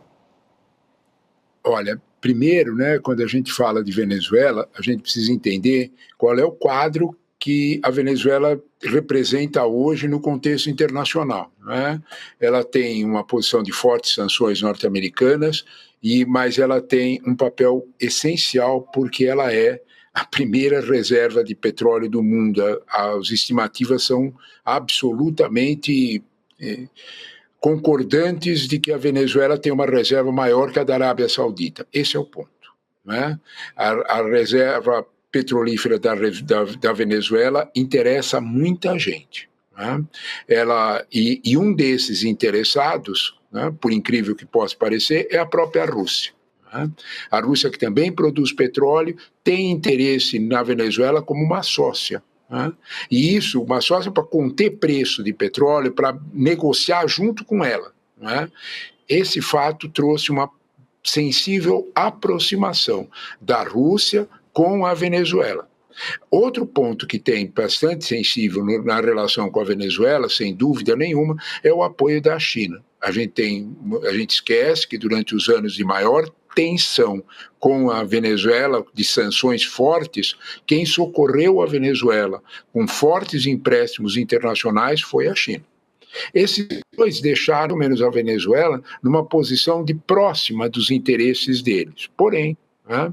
Houve uma mudança nesse quadro, desde os acordos de Barbados. O que é isso? É uma aproximação mediada pelo Itamaraty, pelo governo brasileiro. Durante o período do Lula, a gente não pode esquecer que durante o período do Bolsonaro, o Brasil praticamente rompeu relações com a Venezuela, retirou o Bolsonaro retirou o nosso embaixador, e aí a Venezuela também fez uma medida idêntica, e é nesse quadro que é importante pensar o que aconteceu quando chegou Lula, né? Lula tentou recolocar Venezuela no jogo, né? O governo brasileiro fez uma série de gestões, inclusive com o governo Biden, né? O resultado disso foram os acordos de Barbados, que trocaram um alívio na pressão internacional, tanto dos Estados Unidos quanto da Europa Ocidental, por uma eleição na Venezuela mais aberta, mais justa, enfim, né?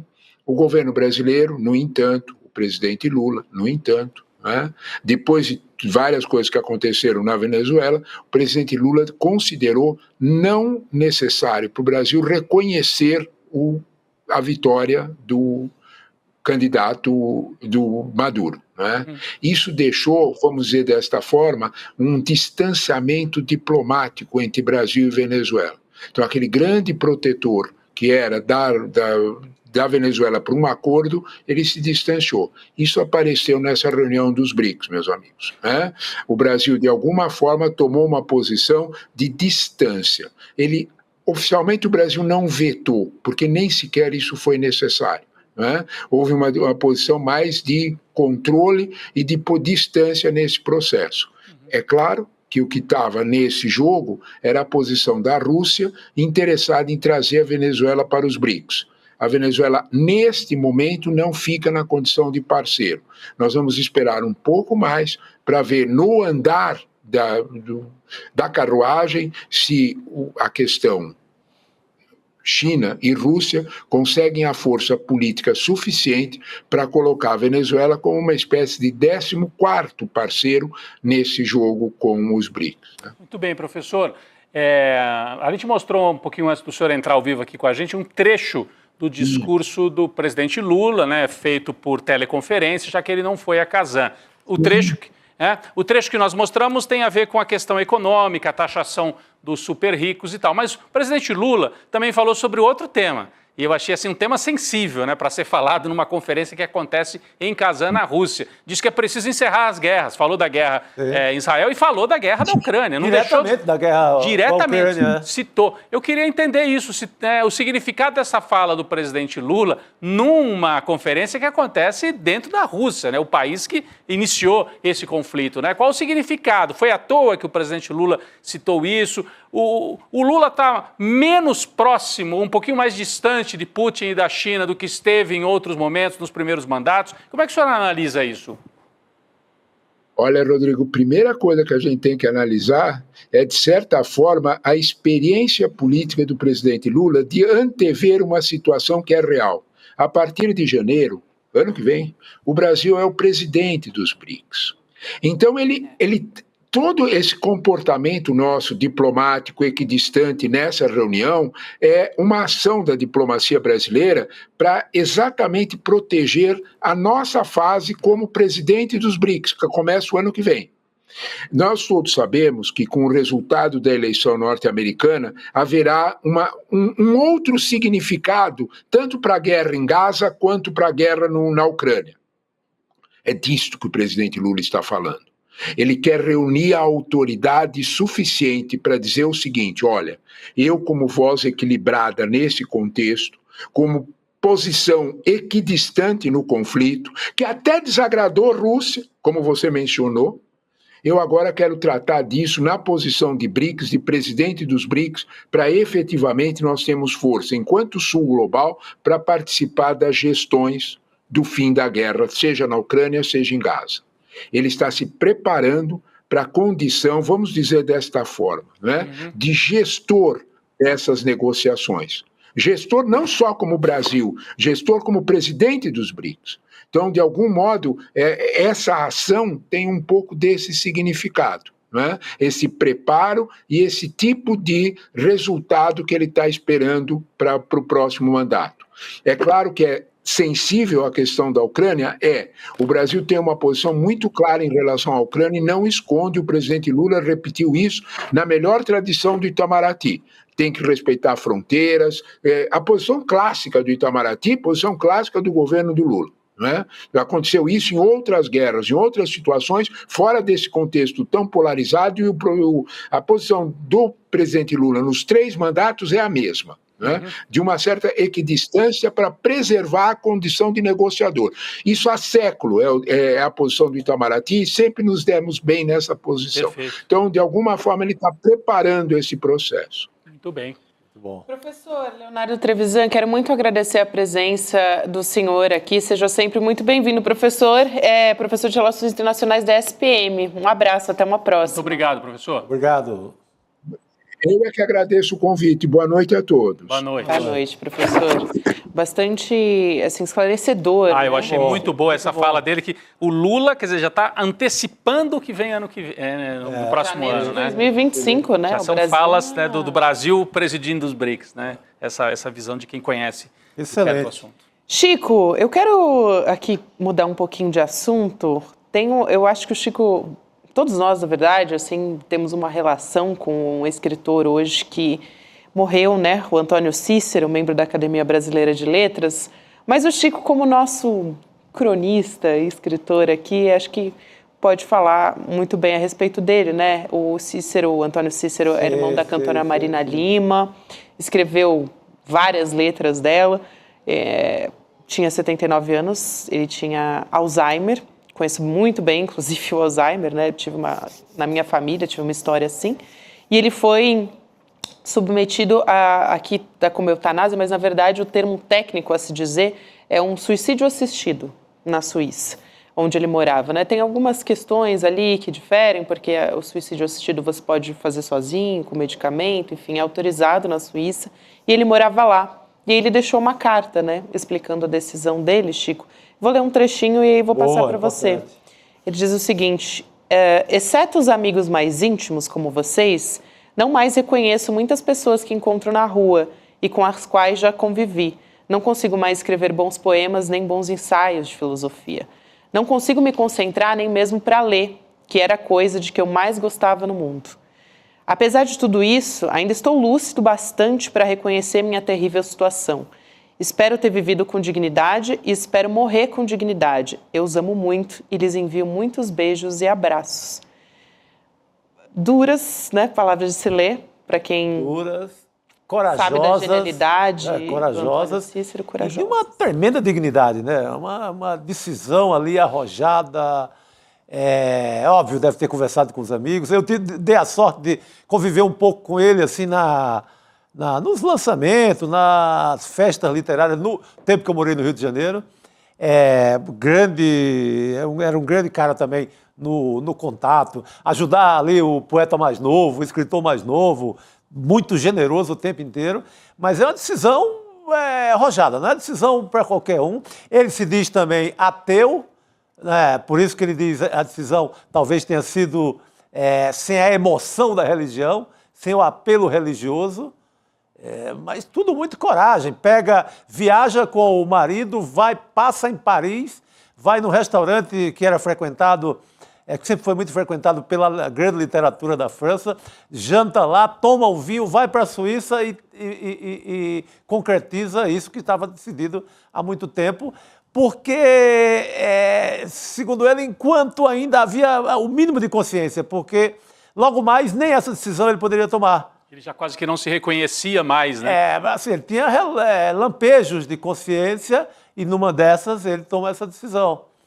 Daqui a pouco ele seria como as imagens que a gente tem do Alzheimer, né? Uma pessoa ali numa casa, sentada numa cadeira, sem consciência nenhuma do mundo.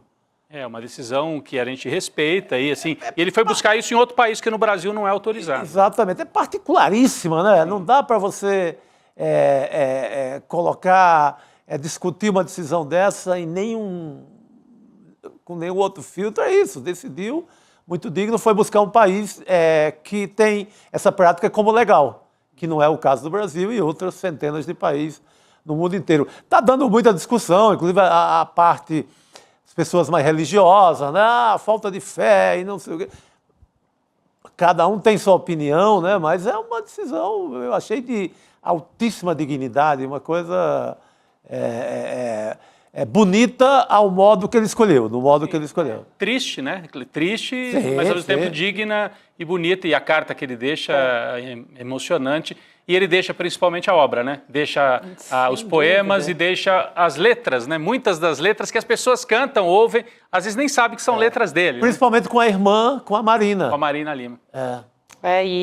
Levanta muitas discussões que eu acho importantíssimas até sobre a importância de cuidados paliativos, né? São pacientes muitas vezes, por exemplo, que têm doenças progressivas, enfim, que precisam ter um conforto, né? Nesse período da vida, não só os pacientes, mas as famílias também que estão nesse entorno. Então, tudo isso, né, falar sobre, acho que a finitude é muito importante. A gente evita falar sobre isso, falar sobre a morte é algo que nos machuca muito porque faz a gente pensar sobre a nossa própria finitude, né? Então, quando o Antônio Cícero fala sobre isso de uma forma, assim, completamente desnuda, ele traz no texto dele isso também faz a gente pensar sobre a nossa própria vida, mas ele deixa, é isso que o Rodrigo falou, um legado, assim, que é um grande presente para a nossa cultura e para a nossa história, né, do Brasil. Esses dias eu estava de férias e peguei um livro, fui numa livraria lá em Buenos Aires, de um autor francês que faz a história da morte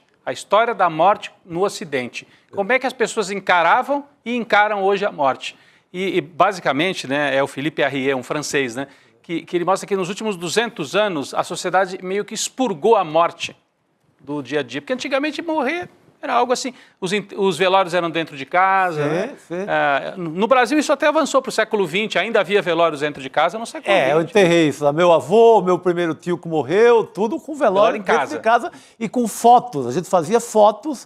No interior do Nordeste fazia-se muita fotografia do registro da morte, você ali olhando pro ente querido ali. Que se foi, né? Que se foi. E você velava dentro da sua casa. Dentro então, de casa. A morte era algo que estava no cotidiano das pessoas, né?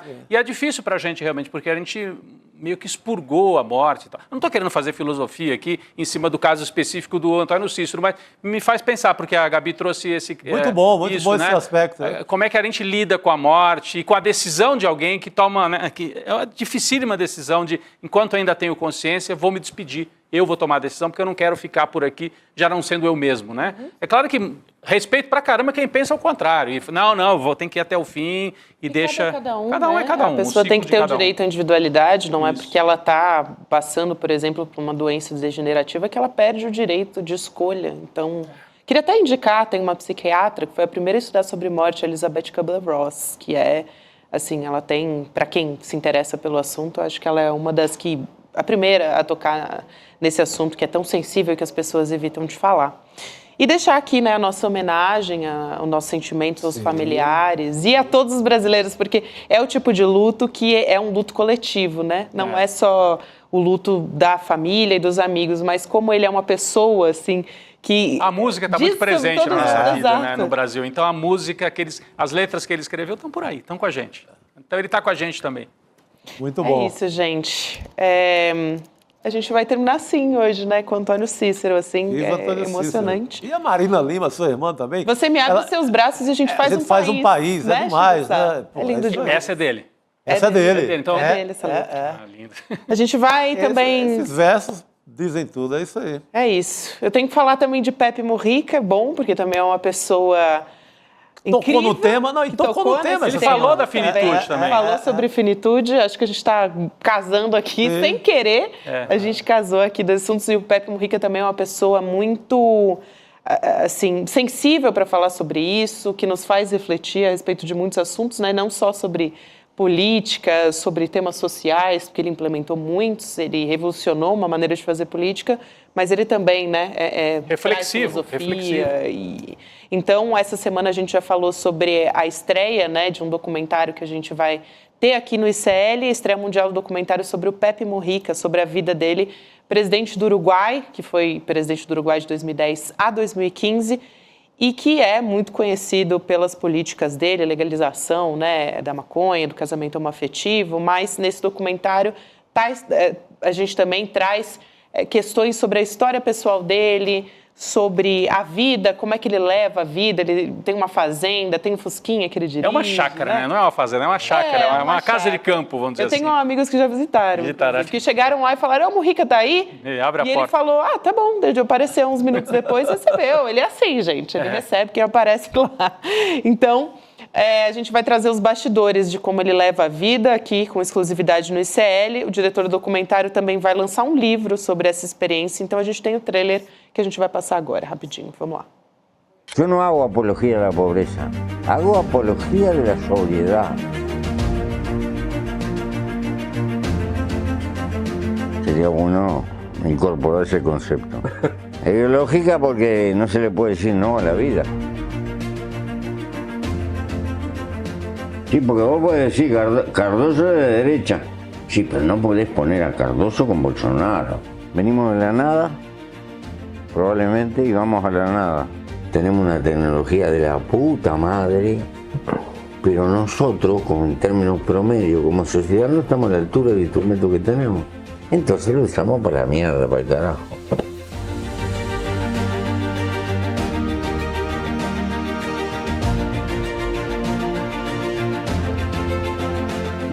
Cosas, y vos decís, ¿cómo llegué? ¿Tenés esperança en la humanidad?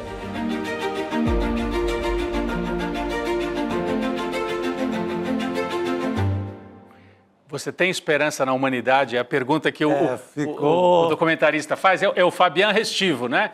Ele vai estar aqui, viu? Ele vai estar aqui no estúdio com o Edu Moreira para o lançamento do filme. Então, 31 de outubro, né? Exatamente. Quinta-feira que vem, Fabian Restivo passa o filme e ele faz o debate depois e conta as impressões dele também. Mas o legal é que a gente deixou a pergunta no ar, né? A resposta você vê na quinta-feira que é isso. Então a gente tem estreia no dia 31 de outubro, quinta-feira, 8 horas da noite. Eduardo Moreira e o Fabian Restivo conversando aqui. Garante seu ingresso e a sua vaga para acompanhar essa conversa em icln2.com.br. E vamos nessa, então, meus queridos. Provocação histórica. Agora temos o quê? Provocação histórica. Ele. A convidada é Hermínia Maricato. Bela convidada. O direito à cidade. Vale Olha, muito. Fundamental a gente discutir a cidade nesse momento de eleições. Sim. Então, vamos nessa, acompanhar agora com o professor Lindener Pareto. Valeu. Boa noite para todo mundo. Boa noite. Ele é uma das maiores lideranças humanistas do mundo. Aos 87 anos de idade, ele vive na sua chácara e inspira o mundo inteiro com entrevistas onde traz de volta valores que a gente parece ter esquecido nessa luta insana do capitalismo selvagem. A gente está falando de Pepe Mujica, o ex-presidente do Uruguai, que agora é o tema de uma das obras mais sensíveis e bonitas já produzidas sobre a sua vida. O cineasta e autor Fabian Restivo escreveu esse livro, Conversas com Pepe Mujica, e gravou também um documentário que no dia 31 de outubro, com exclusividade, o ICL vai transmitir. Vamos assistir junto. Conversas com Pepe Mujica.